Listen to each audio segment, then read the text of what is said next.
अच्छा, आप लोगों को आवाज आ रही है ना?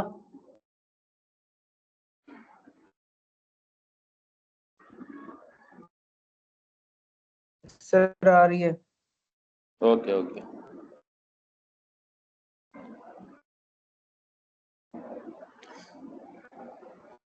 अच्छा, हमने स्टार्ट किया था ट्रिपल इंटीग्रेशन, इसी को रिवाइज करते हैं, कुछ एग्जांपल्स वगैरह पढ़ते हैं।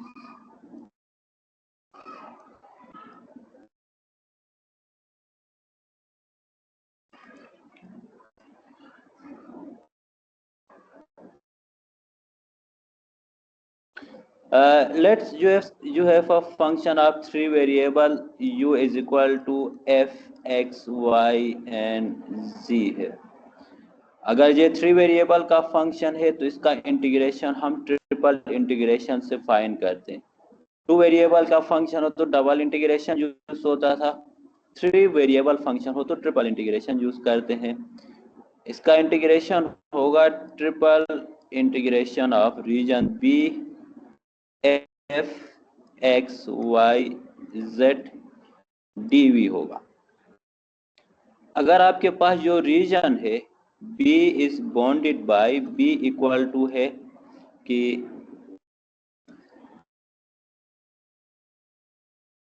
X Y G such that X is equal and greater than A and equal और लेस देन बी है। अगर एक्स ए और बी के बिटवीन बॉन्डेड है, y इज इक्वल और greater than c and equal और लेस देन d है, और उसके बाद जो z है वो equal and greater then e and equal और लेस देन f है। और यहाँ पे a b c d e f जो है वो कांस्टेंट है। अगर लिमिट ऑफ इंटीग्रेशन कांस्टेंट है, इसमें x y और z जो है वो x जो है वो a और b के बिटवीन बॉन्डेड है, y c और d के बिटवीन बॉन्डेड है, z e और f के बिटवीन बॉन्डेड है। और यहाँ पे कांस्टेंट लिमिट है तो इसमें x का लोअर लिमिट a होगा, अपर लिमिट b होगा, y का लोअर लिमिट c है, अपर लिमिट d है, z का लोअर लिमिट e है, अपर लिमिट f है। इस टाइप के फंक्शन को जब इंटीग्रेट करते हैं तो इसमें जो dv है वो इक्वल टू होगा dx dy dz के इक्वल होगा, क्योंकि देखिए यहाँ पे जो लिमिट ऑफ इंटीग्रेशन है वो कांस्टेंट है। तो आप dv को आप dx dy dz लिखें, या फिर इसको आप dy dx या dz लिखना, या फिर इसको dz dx dy लिखना। आप जिस हिसाब से भी इंटीग्रेट करें कर सकते हैं, कोई इश्यू नहीं है। तो हम बेहतर है dv को dx dy dz ही लिखते हैं। कांस्टेंट लिमिट हो तो कोई इश्यू नहीं, आप जिस रिस्पेक्ट से भी आप इंटीग्रेट कर देना। तो ये triple integration of B F X Y Z D V equal to होगा triple integration F X Y Z D V जो है वो D X D Y D Z होगा। अगर कांस्टेंट लिमिट है तो आप D X D Y D Z लिखे, या D Y D Z D X लिखे, जिस तरह से भी इंटीग्रेट करे इश्यू नहीं है। तो कांस्टेंट लिमिट है यहाँ पे, इसलिए हमने इसको D X D Y D Z लिखा है। डी एक्स मीन पहले एक्स के रिस्पेक्ट से इंटीग्रेट करते हैं तो limit of integration X put कर दो, एक्स का लोअर लिमिट ए है, अपर लिमिट बी है। उसके बाद y के लिमिट पुट कर दो, y का लोअर लिमिट c है, अपर लिमिट d है। फिर z के लिमिट पुट कर दो, z का लोअर लिमिट e है, अपर लिमिट f है। इससे आगे जो भी फंक्शन होगा उसको आपने इंटीग्रेट करना है, इंटीग्रेट कर दो तो आपको रिजल्ट मिल जाएगा। जैसे हम कोई एग्जांपल सोल्व करते हैं उससे आप लोगों को ज्यादा क्लियर होगा। लेट्स सपोज एग्जांपल है, इवेल्युएट करना है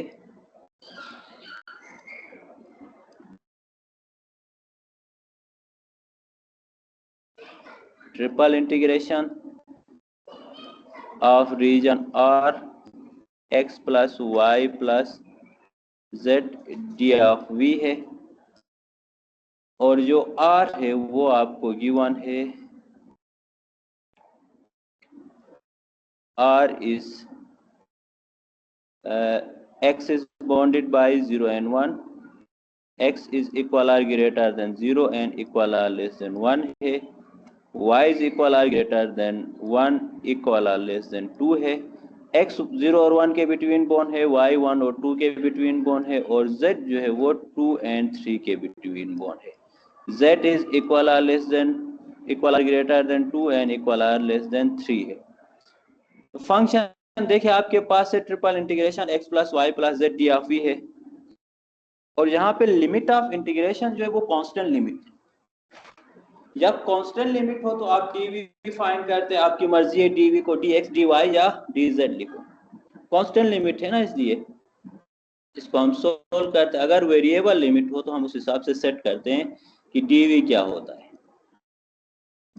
तो यहाँ पे dv इक्वल टू होगा dx dy dz के इक्वल होगा, इस तरह से। और इसको जब हम इंटीग्रेट करते हैं तो ये होगा triple integration R x plus Y plus Z dv equal to triple integration x plus Y plus Z, dv की जगह dx dy dz लिखा। पहले dz से कर दो या dy से या dx से, एक ही बात है, क्योंकि यहाँ पे कांस्टेंट लिमिट है ना, इसमें इशू नहीं होता है। तो पहले हमने x के रिस्पेक्ट से किया है, तो x का अलावा लिमिट 0 है, अपर लिमिट 1 है, y का अलावा लिमिट 1 है, अपर लिमिट 2 है, इसी तरह z का अलावा लिमिट 2 है, अपर लिमिट जो है वो 3 है। अब यहाँ से आगे इसको हम इंटीग्रेट करेंगे, इंटीग्रेशन के रूल्स आपने अप्लाई करना है। तो ट्रिपल इंटीग्रेशन में क्या होता है, जब आप x के रिस्पेक्ट से इंटीग्रेट करते हैं तो y और z को कांस्टेंट कंसीडर करते हैं, y के रिस्पेक्ट से इंटीग्रेट करते हैं तो x और z कांस्टेंट होता है, z के रिस्पेक्ट से इंटीग्रेट करते हैं तो x और y कांस्टेंट होता है, सिर्फ z वेरिएबल होता है। तो इस तरह से आपने इंटीग्रेट करना है। तो सबसे पहले हम क्या करेंगे, इसको x के रिस्पेक्ट से इंटीग्रेट करेंगे।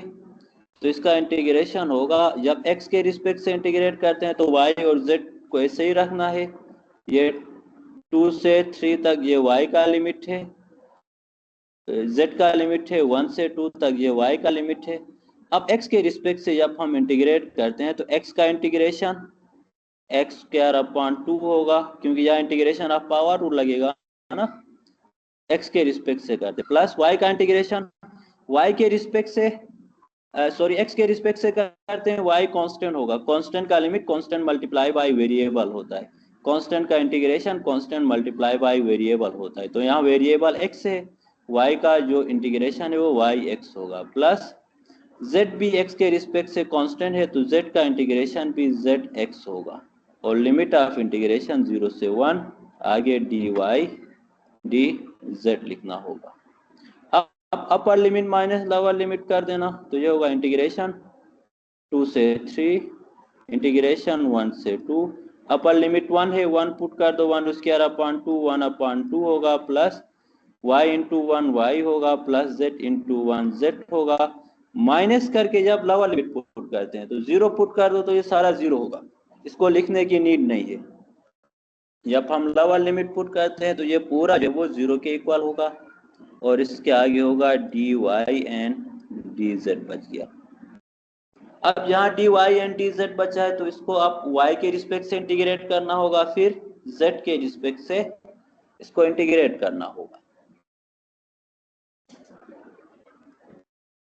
जब हम इसको y के रिस्पेक्ट से इंटीग्रेट करते हैं तो ये होगा इंटीग्रेशन 2 से 3, 1 अपॉन 2 कांस्टेंट है, कांस्टेंट का integration constant multiply by y होता है, जहाँ y के रिस्पेक्ट से कर रहे हैं ना, इसलिए कांस्टेंट मल्टीप्लाई बाय y होगा, ये होगा 1 अपॉन 2 y, प्लस y का इंटीग्रेशन y के रिस्पेक्ट से y स्क्वायर अपॉन 2 होगा, पावर रूल लगेगा ना इसमें इंटीग्रेशन ऑफ, प्लस z का इंटीग्रेशन y के रिस्पेक्ट से, z कांस्टेंट है y के रिस्पेक्ट से, तो ये z y के इक्वल होगा, लिमिट ऑफ इंटीग्रेशन 1 से 2 dz होगा।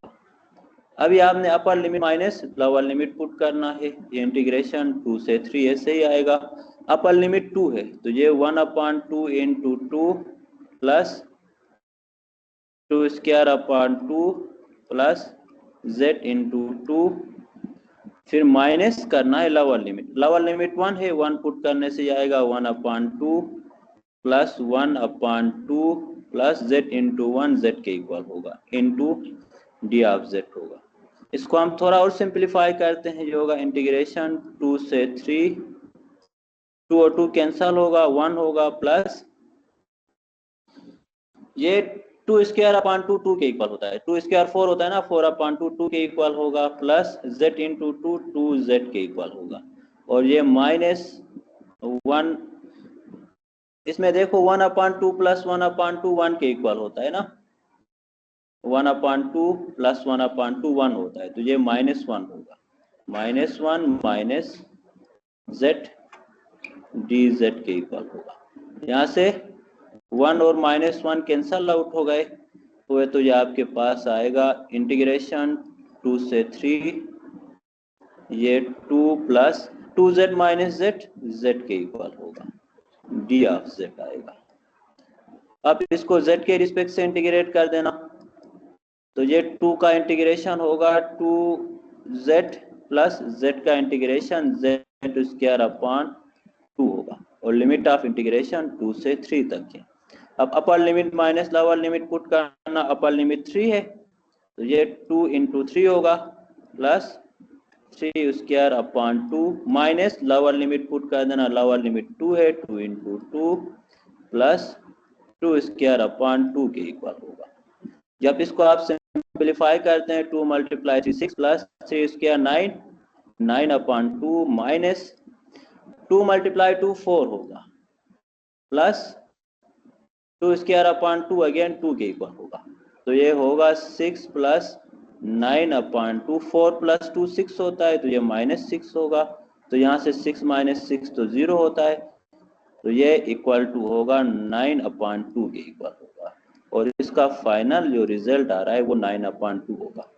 मीन्स इस फंक्शन का ट्रिपल इंटीग्रेशन जो है वो 9/2 के इक्वल आया।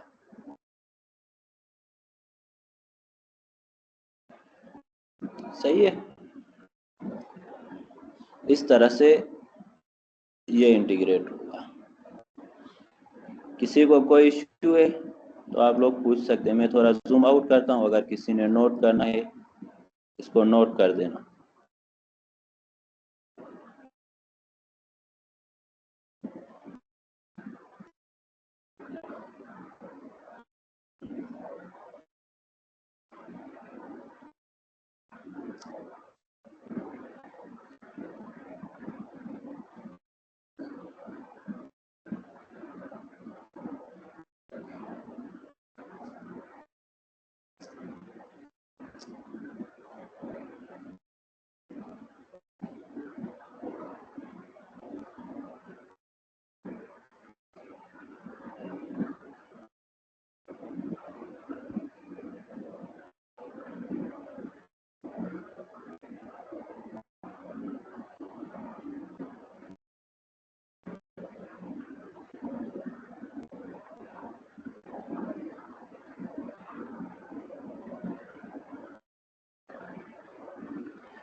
चले नेक्स्ट में हम देखते हैं ट्रिपल इंटीग्रेशन वेरिएबल लिमिट में। अब कांस्टेंट लिमिट देखा था, नेक्स्ट में हम वेरिएबल लिमिट देखते हैं।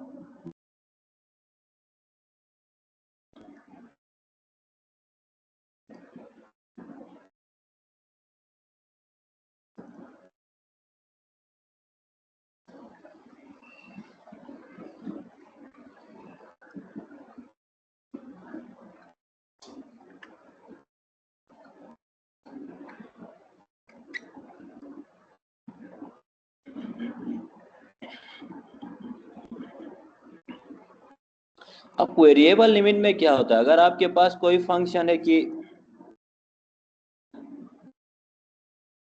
ये इस तरह से कोई फंक्शन ट्रिपल इंटीग्रेशन और region B F X Y Z D V है। अब वेरिएबल लिमिट हो तो आपने जो डी वी है ना वो D X D Y D Z नहीं कर सकते, वो डिपेंड करता है लिमिट पे। लिमिट पे डिपेंड करता है, पहले सबसे पहले जो है ना वो किसको किसके रिस्पेक्ट से इंटीग्रेट करना है, फिर किस रिस्पेक्ट से, लास्ट में किस रिस्पेक्ट से इंटीग्रेट करना है, वो लिमिट ऑफ इंटीग्रेशन पे डिपेंड करता है। अगर लिमिट ऑफ इंटीग्रेशन कांस्टेंट है किसी फंक्शन का, उसको सबसे लास्ट में इंटीग्रेट करना होगा। जिसमें सबसे ज्यादा वेरिएबल है, जिस लिमिट में लेट z के लिमिट में x और y इन्वॉल्व है, तो z को सबसे पहले इंटीग्रेट करना होगा।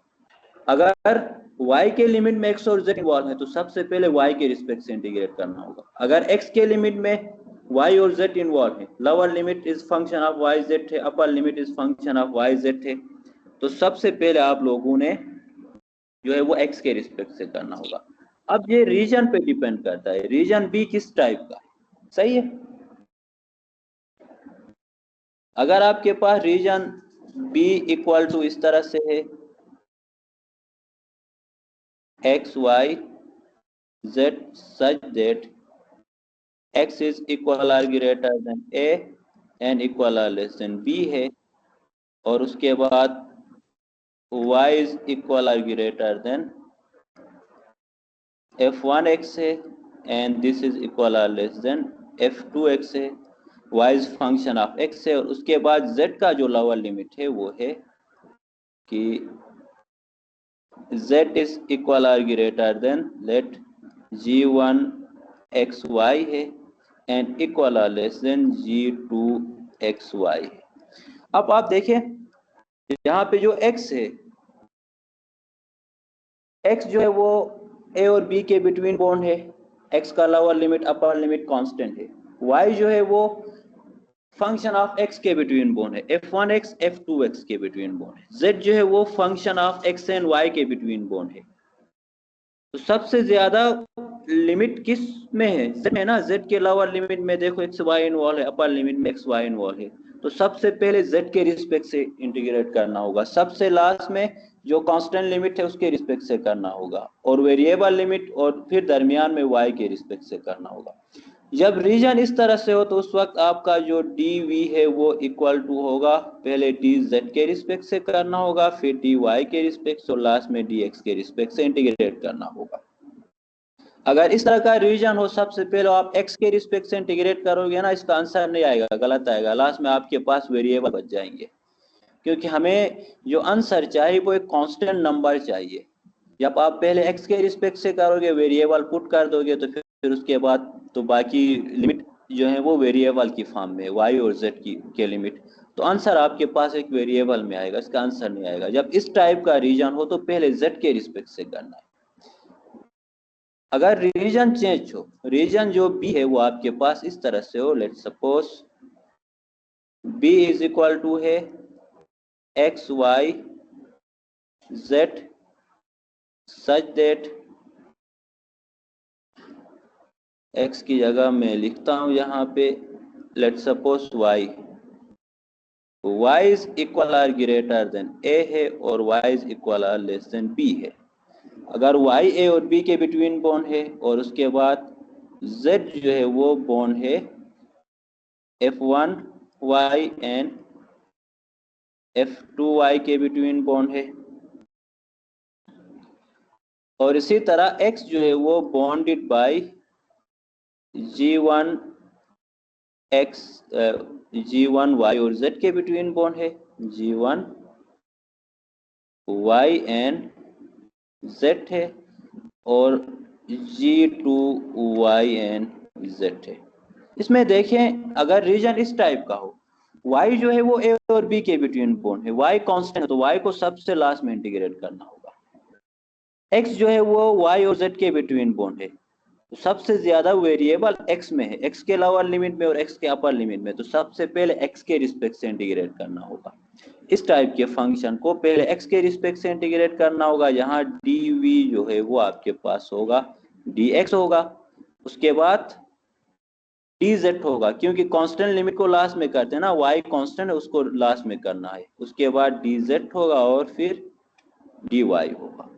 अब ये वेरिएबल लिमिट में रीजन पे डिपेंड करता है, आपके पास जिस तरह का रीजन होगा उस हिसाब से आपने इंटीग्रेशन सेट करना है। मींस अगर रीजन में कांस्टेंट लिमिट है तो उसको सबसे आखिर में इंटीग्रेट करना होगा।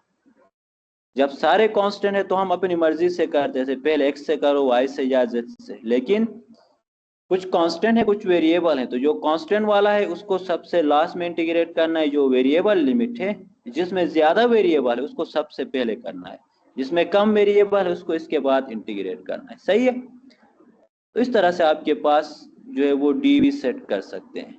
और भी हो सकता है कि जो अगर जहाँ x g1 y और z के बिटवीन है, अगर रीजन इस तरह से हो आपके पास, लेट सपोज कि b इज इक्वल टू है x y z such that let आपके पास है z is bounded by a and b है, z कांस्टेंट फंक्शन के बिटवीन बॉन्ड है, x is bounded by f1z and f2z है, और इसी तरह y is bounded bye g1xz और g2xz है।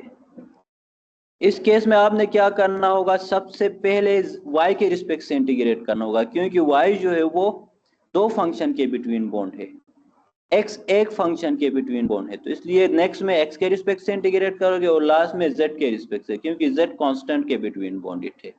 तो इस केस में dv इक्वल टू होगा dy dx dz के इक्वल होगा। सही है, जब भी आप लोग रीजन सेलेक्ट करते हैं वो डिपेंड करता है आपके फंक्शन पे, जिस टाइप का रीजन होगा उस हिसाब से आप इंटीग्रेशन और dv सेट करते हैं, करके इसको आगे इंटीग्रेट करते हैं। तो इसके कुछ एग्जांपल्स हम करते हैं, क्लास में भी एक दो एग्जांपल किया था हमने, अभी भी कुछ एग्जांपल्स देखते हैं कि let's suppose you have an example है इवेल्युएट करना है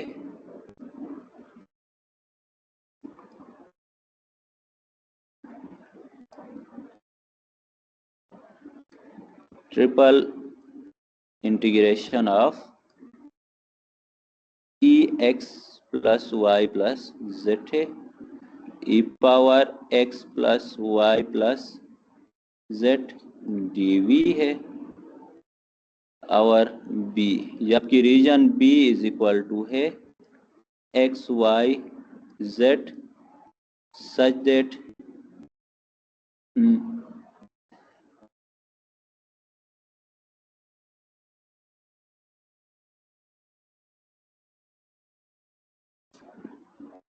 चले, बल्कि मैं इधर एक काम करता हूँ ना, जो क्वेश्चन में दिया, एक मिनट इसको मैं मिटा देता हूँ। अभी लिमिट जहाँ पे गिवन है क्वेश्चन में मैं वहीं पुट करता हूँ ताकि आपको पता चले इसको किस तरह से करते हैं हम इंटीग्रेट। और यहाँ साथ लिखा है dx dy dz लिखा हुआ है, लिमिट ऑफ इंटीग्रेशन है 0 से 2, 0 से 2 तक एक लिमिट है, उसके बाद है 0 से x तक, 0 से x तक लिमिट है, नेक्स्ट लिमिट जो है वो 0 से x प्लस वाई तक की, 0 से x प्लस वाई तक की। अब आप लोग बताएं इस फंक्शन को सबसे पहले किसके रिस्पेक्ट से इंटीग्रेट करें, x के रिस्पेक्ट से, y के रिस्पेक्ट से या z के रिस्पेक्ट से? जी कोई बता सकता है ये लिमिट किसके गिवन है? सर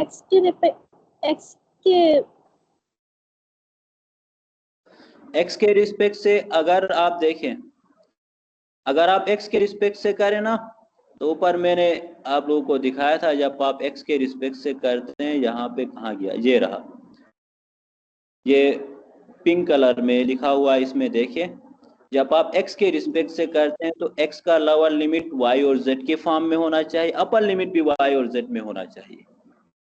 सही, x के रिस्पेक्ट से करते हैं, लोअर लिमिट y और z का होना चाहिए, अपर लिमिट भी y और z का होना चाहिए।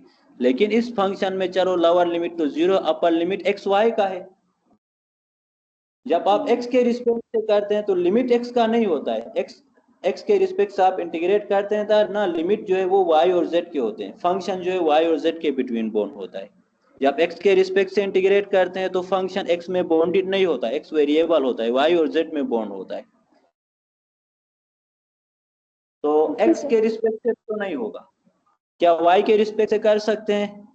क्योंकि upper limit x plus Y है, y के रिस्पेक्ट से भी नहीं होगा, ये z के रिस्पेक्ट से होगा। सही है, पहले ये फंक्शन z के रिस्पेक्ट से होगा, क्यों? क्योंकि ये फंक्शन z जो है वो 0 और x और y के बिटवीन बॉन्डेड है। जब हम इसका रीजन बनाए ना, तो इसका रीजन r इस तरह से होगा, x y z such that, अब यहाँ पे देखो लास्ट में अगर आप इस तरह से देखें तो z जो है वो bounded by 0 and x plus Y है। x जो है वो x में बॉन्डेड नहीं हो सकता है, z x और y में बॉन्ड होता है। सही है, उसके बाद y is bounded by 0 and x है। अब सेकंड वाले को 0 से x तक जो है वो y का लिमिट हो सकता है या z का हो सकता है, तो z का लिमिट हमने पहले फाइंड कर दिया, तो सेकंड वाला जाहिर सी बात है y का होगा, x का नहीं हो सकता है क्योंकि इसके ऊपर अपर लिमिट x है, x के अपर लिमिट में x नहीं हो सकता है, y हो सकता है या z हो सकता है। सही है, और लास्ट में x जो है वो बॉन्डेड बाय है 0 एंड 2 के बिटवीन। तो इसमें dv को कैसे सेट करना होगा, dv को पहले हम dz के रिस्पेक्ट से करेंगे, फिर y के रिस्पेक्ट से, फिर x के रिस्पेक्ट से, ऐसा होगा ना इसमें। तो जब आप इसको इंटीग्रेट करते हैं तो ये होगा इंटीग्रेशन 0 से 2, इंटीग्रेशन 0 से 1, और उसके बाद इंटीग्रेशन 0 से x plus Y E power x plus Y plus z D Z D Y D X होगा, यही होगा ना। अब इसका इंटीग्रेशन क्या हो सकता है, कोई बता सकता है? जी, इस फंक्शन का इंटीग्रेशन क्या होगा?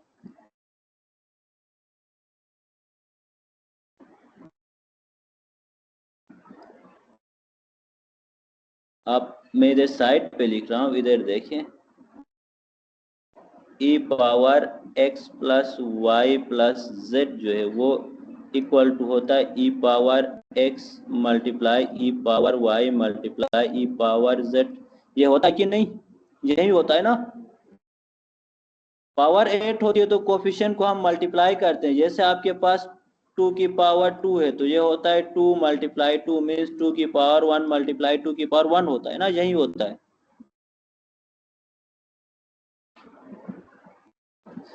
तो अच्छा सही है, तो अब देखें हमें पहले z के रिस्पेक्ट से इंटीग्रेट करना है, तो x और y तो कांस्टेंट है, कांस्टेंट है, z के रिस्पेक्ट से इंटीग्रेट करना होगा, तो ये होगा आपके पास कि this is equal to integration 0 से 2, यहाँ पे x था ना, 1 नहीं था, मैंने गलती से 1 लिखा है, यहाँ पे x है, इधर x था,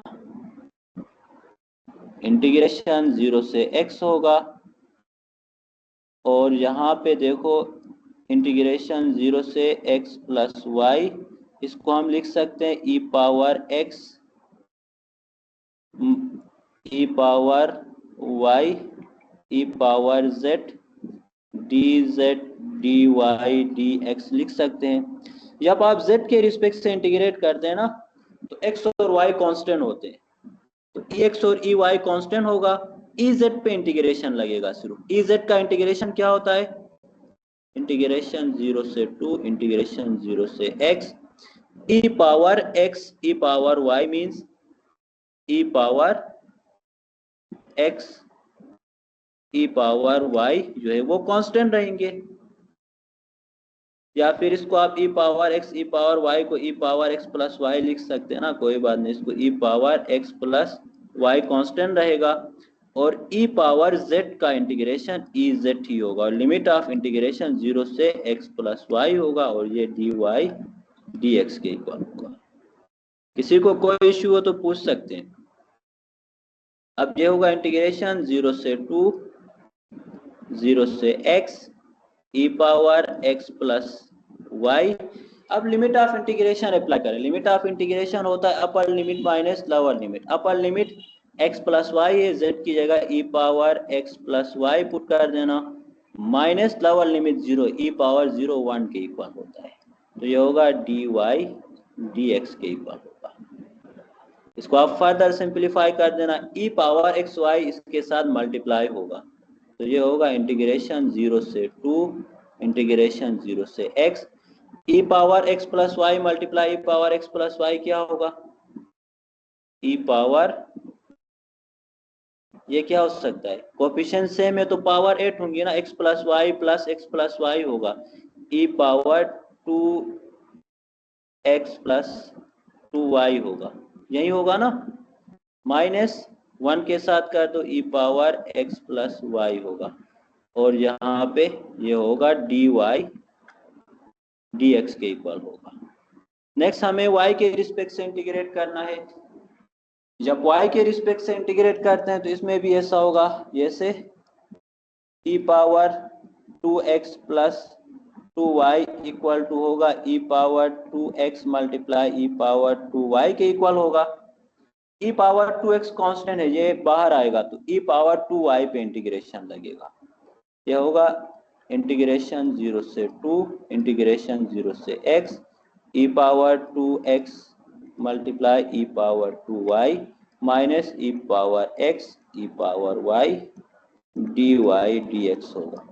अब इंटीग्रेशन की प्रॉपर्टी है कि माइनस में हो तो इन दोनों पे अलग अलग अप्लाई होगा, y के रिस्पेक्ट से इसको इंटीग्रेट कर दो, 0 से 2 आएगा, e पावर 2x तो कांस्टेंट है, e पावर 2y का इंटीग्रेशन क्या होता है, e power 2y divide by 2 होता है, यही होता है ना, माइनस e पावर x तो कांस्टेंट है, e y का इंटीग्रेशन e y ही होगा और लिमिट ऑफ इंटीग्रेशन 0 से x होगा, साथ में dx आएगा।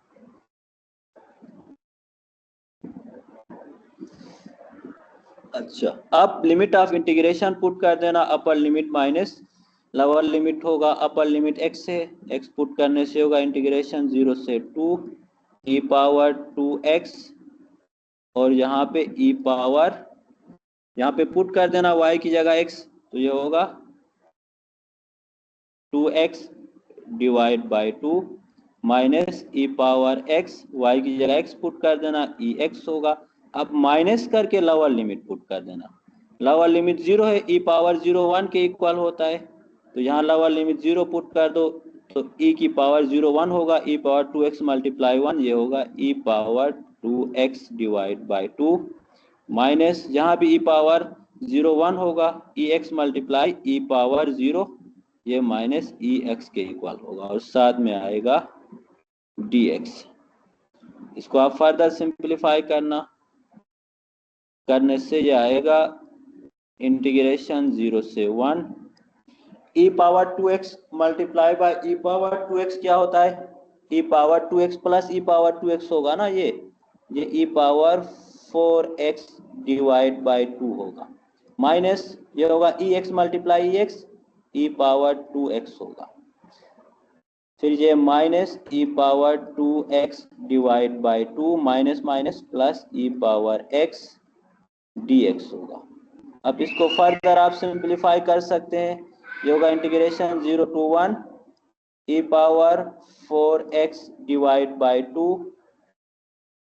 ये देखो ये दोनों सेम है, minus e power 2x minus e power 2x upon 2, ये इस तरह से ना, ये इसमें e पावर 2x कॉमन लिया तो ये -1 upon 2 into e power -2x है, -1 माइनस 3/2 के इक्वल होता है e⁻2x होगा, ये माइनस नहीं खाली 2x है, तो ये होगा -3/2 e⁻2x होगा और प्लस ex dx होगा।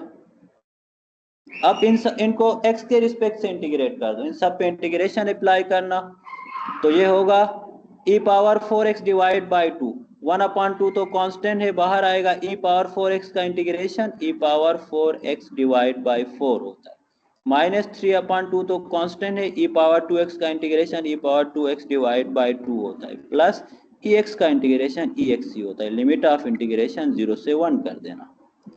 अब लिमिट पुट कर देना, अपर लिमिट 1 है, लोअर लिमिट 0 है, तो ये होगा 1/8 e⁻4 होगा -3/4 e⁻2 प्लस e⁻1 होगा, माइनस लोअर लिमिट 0 है, 0 पुट करने से ये 1/8 आएगा, -3/4 प्लस 1 आएगा।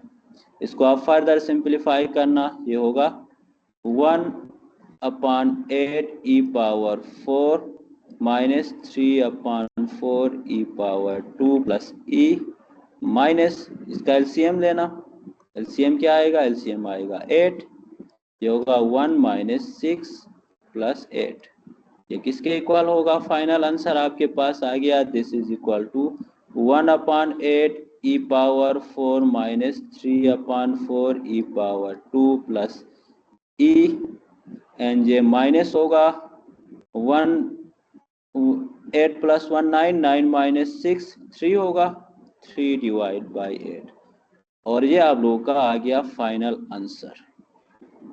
सही है, तो इस तरह से आप लोग इंटीग्रेट कर सकते हैं। तो यहाँ मैंने बस जस्ट इंटीग्रेशन के रूल्स अप्लाई किए, इतना कोई मुश्किल काम नहीं किया है, जस्ट इंटीग्रेशन के रूल्स हैं जो आप कैलकुलस वगैरह में पढ़ के आ चुके हैं। मेन जो काम हमने किया है वो ये है कि अगर कोई function bounded by X and Y है तो उसको z के रिस्पेक्ट से इंटीग्रेट करना होगा। सबसे पहले z के रिस्पेक्ट से, जब z के रिस्पेक्ट से इंटीग्रेट करते हैं तो z खत्म हो गया ना, x और y रह गया, फिर बाउंडेड बाय x से तो उसको y के रिस्पेक्ट से इंटीग्रेट करना होगा, फिर y भी खत्म हो गया, सिर्फ x रह गया, तो फिर लास्ट में x के रिस्पेक्ट से इस फंक्शन को इंटीग्रेट करना होगा। किसी को कोई इश्यू है इसमें?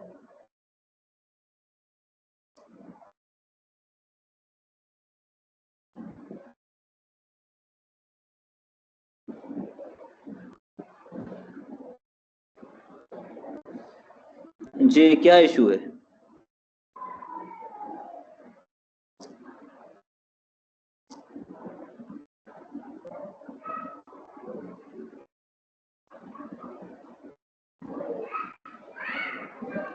मेरे ख्याल से भाई ऐसे यस नो लिखते जा रहे हैं, सुनते भी नहीं, या सुन रहे हैं आप लोग?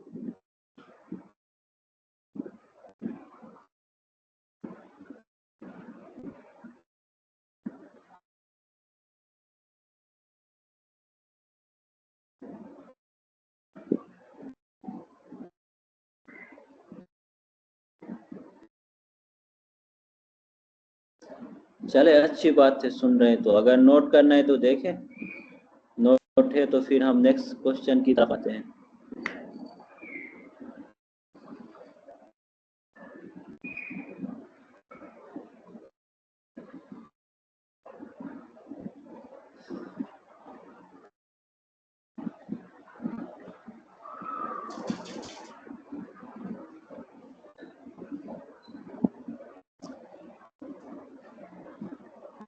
चले एक और क्वेश्चन है, इस टाइप का क्वेश्चन मैंने आप लोगों को सोल्व करवा दिया था, इसमें रीजन कैसे फाइंड आउट करना है आप लोग इसको ट्राई करें, अगर नहीं हुआ तो फिर मैं सोल्व कर देता हूँ। क्वेश्चन मैं लिख रहा हूँ, आप लोग इसको ट्राई करें जैसे।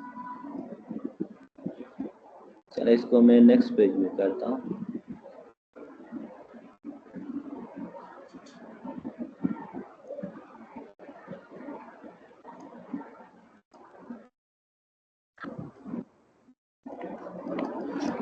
एग्जाम्पल आपके पास है कि इवेल्युएट करना है triple integration our region are x square plus y square plus z square dv है और r is region bounded by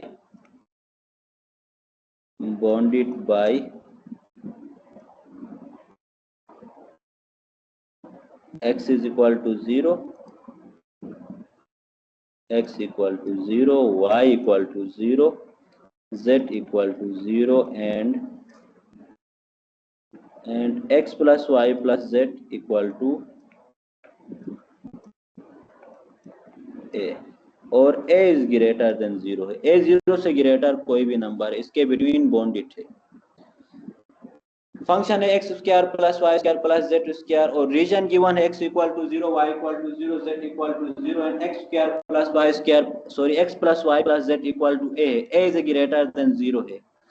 तो यहाँ से देखो x का लोअर लिमिट 0 है, y का लोअर लिमिट 0 है, z का लोअर लिमिट 0 है। अपर लिमिट जो है x plus Y plus Z is equal to a है। a 0 से ग्रेटर कोई भी फंक्शन है। तो यहाँ से आपने इससे आपने x का लिमिट भी बनाना है, क्रिएट करना है, y का लिमिट भी कंस्ट्रक्ट करना है और z का भी अपर लिमिट आपने कंस्ट्रक्ट करना है। तो ये कैसे होगा, आप लिमिट कंस्ट्रक्ट करके मुझे बता देना। मैं 2-3 मिनट वेट करता हूँ आपका इसको।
अच्छा कर लिया आप लोगों ने, रीजन कैसे बन रहा है इसमें?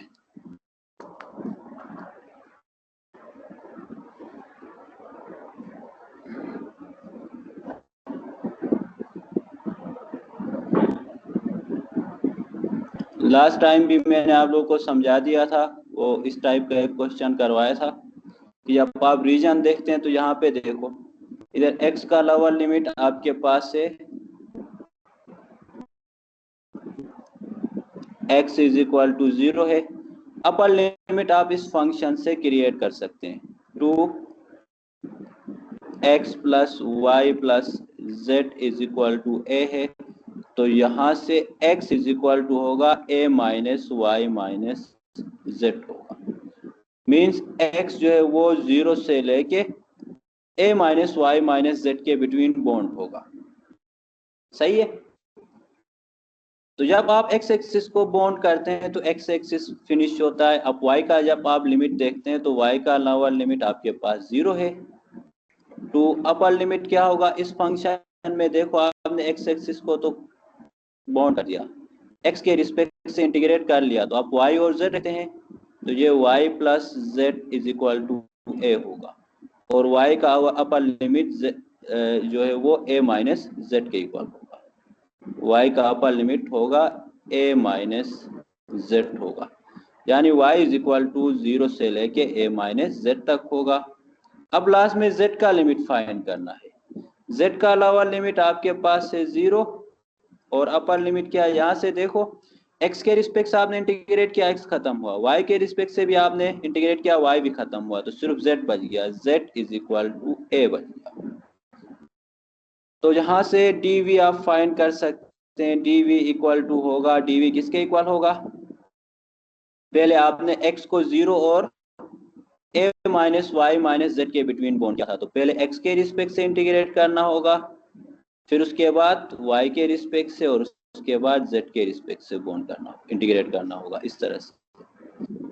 या फिर आप लोग रीजन को चेंज कर सकते हो इस तरह से, ऐसे फिक्स करना जरूरी नहीं है। आप पहले आप चाहते हैं कि पहले आप z के रिस्पेक्ट से इंटीग्रेट करना चाहते हैं, तो फिर आप z के लिमिट पुट कर दो, जरूरी नहीं है रीजन ऐसे फाइंड कर दे, आप z के रिस्पेक्ट से भी कर सकते हैं। तो z का लोअर लिमिट 0 है, और अपर लिमिट क्या होगा? z is equal to y और x को इधर शिफ्ट कर देना, a minus X minus Y होगा।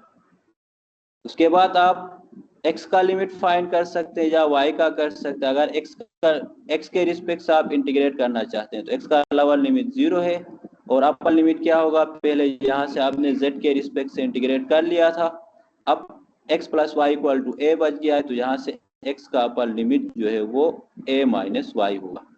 और सिमिलर वे में z के रिस्पेक्ट से कर दिया, x के रिस्पेक्ट से किया, और आप y के रिस्पेक्ट से इंटीग्रेट करना चाहते हैं, y का लोअर लिमिट 0 होगा, और y का अपर लिमिट क्या होगा? a होगा, क्योंकि आप पहले x के रिस्पेक्ट से और z के रिस्पेक्ट से इंटीग्रेट कर चुके हैं, सिर्फ y is equal to a बच गया। तो इस केस में dv इक्वल टू होगा dz dx dy के इक्वल होगा। आप लोगों की मर्जी है, आप रिवीजन जिस तरह से भी जनरेट करना चाहिए, आप y के रिस्पेक्ट से भी कर सकते हैं। अगर आप चाहते हैं कि पहले y के रिस्पेक्ट से इंटीग्रेट करना है, तो पहले y का लोअर लिमिट 0 होगा, y का upper limit a minus Z minus x होगा।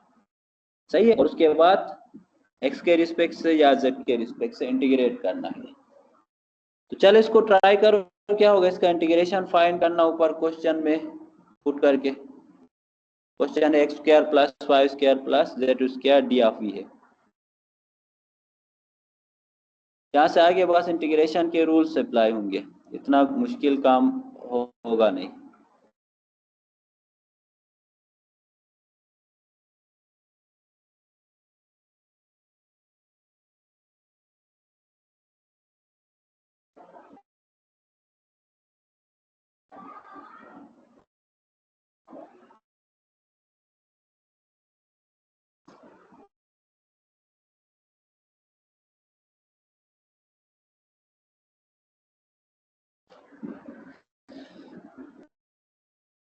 ये कर सकते हैं ना, जहाँ से आगे बस इंटीग्रेट करना, इतना वो नहीं है मुश्किल काम।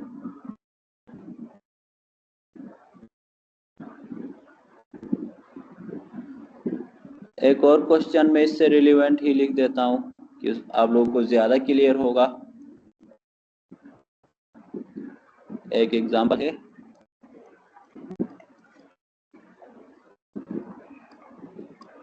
कंप्यूट करना है triple integration of R over region 1 divide bye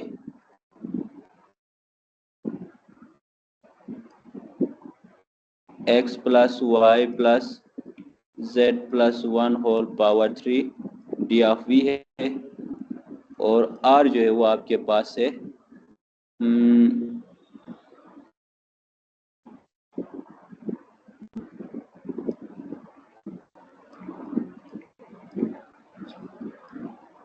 bounded by x is equal to 0, y equal to 0, z equal to 0 and x plus y plus z is equal to 1 होगा। ये सिमिलर टू अब वो question है, यहाँ पे आप find कर दो लिमिट ऑफ इंटीग्रेशन, फाइंड कर दो कैसा होगा, रीजन किस टाइप का होगा वो आप लोग फाइंड कर देना। जी सोल्व करें आप लोग।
जी रीजन क्या होगा इसका, रीजन किसी ने कंस्ट्रक्ट कर दिया है, कहां से कहां तक होगा।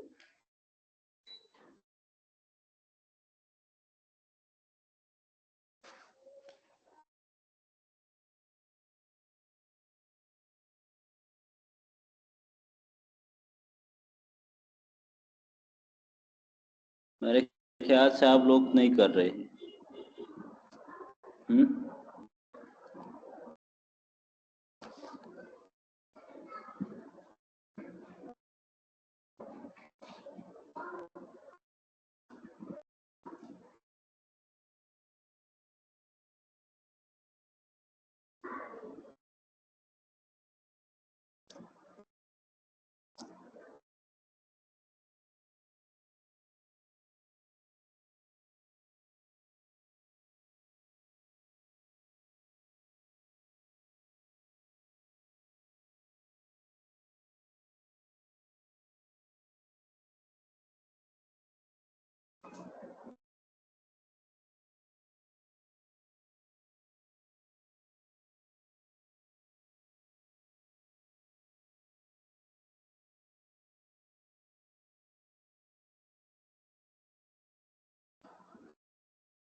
ये सही है, ऐसा ही होगा। x 0 से 1 होगा।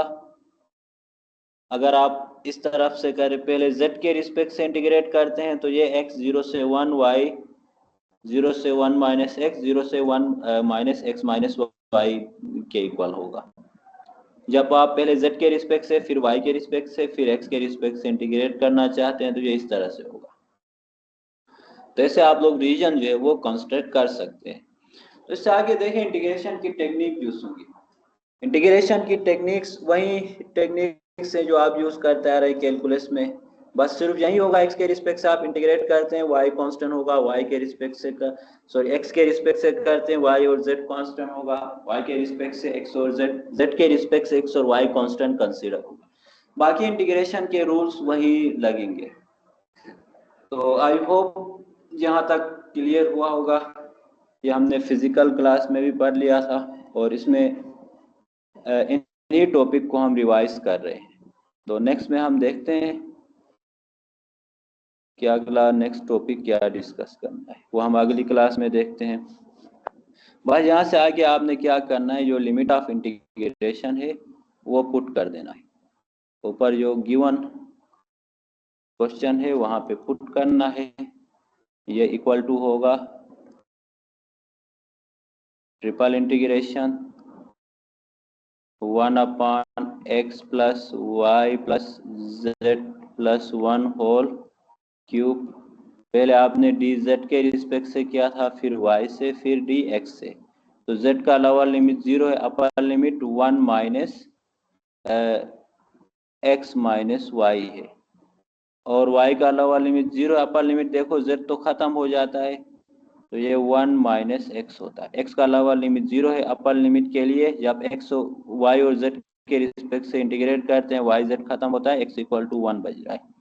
तो ये लिमिट ऑफ इंटीग्रेशन है। तो इसके थ्रू आप लोग इसको इंटीग्रेट कर देना। इंटीग्रेट करने से आपको कोई ना कोई रिजल्ट मिल जाएगा। सही है ना। वैसे इसका इंटीग्रेशन क्या हो सकता है, किसी को आइडिया है? 1 divide by X plus Y plus Z plus 1 whole cube D. आप जेड के रिस्पेक्ट से इंटीग्रेट करते हैं तो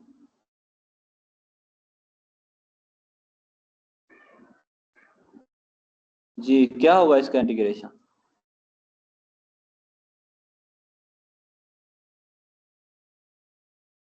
बोलने पे पाबंदी लगी है इन पे। चले, पाबंदी लगी है, मुंह पे मास्क लगाया हुआ है तो फिर हम खुद बता देते हैं।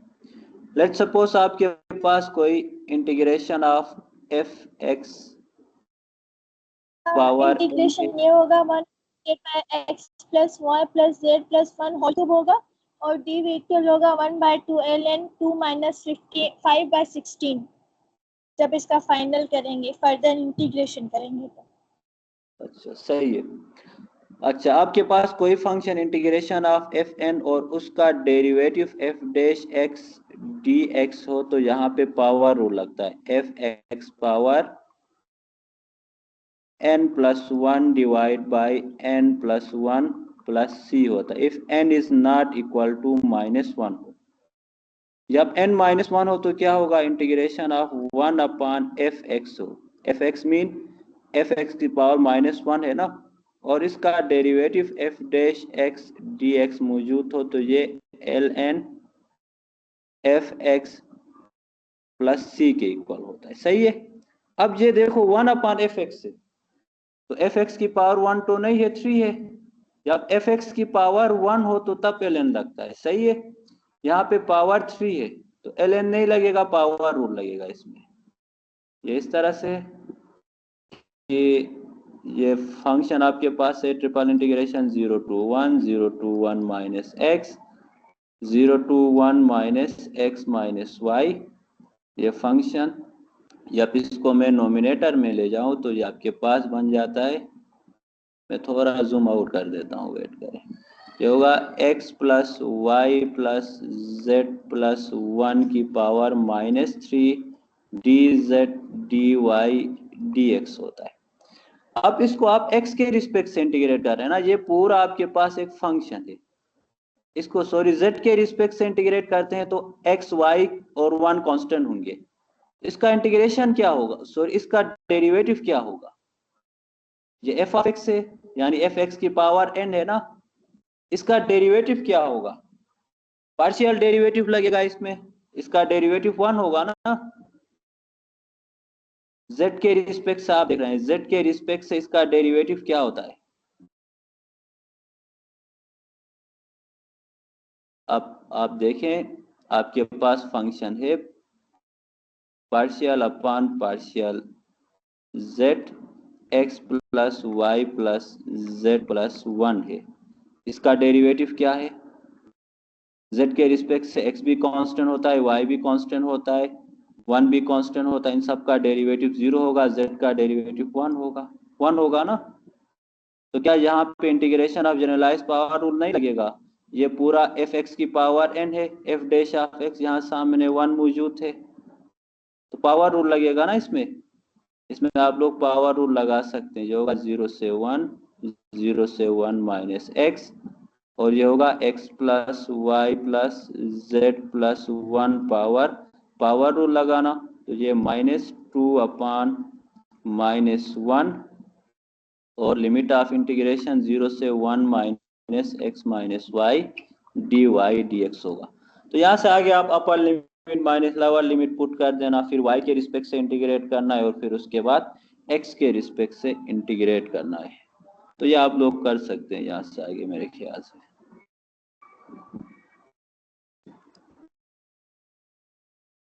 चले अभी मैं अटेंडेंस लगा देता हूँ, फिर उसके बाद क्लास का टाइम भी होगा।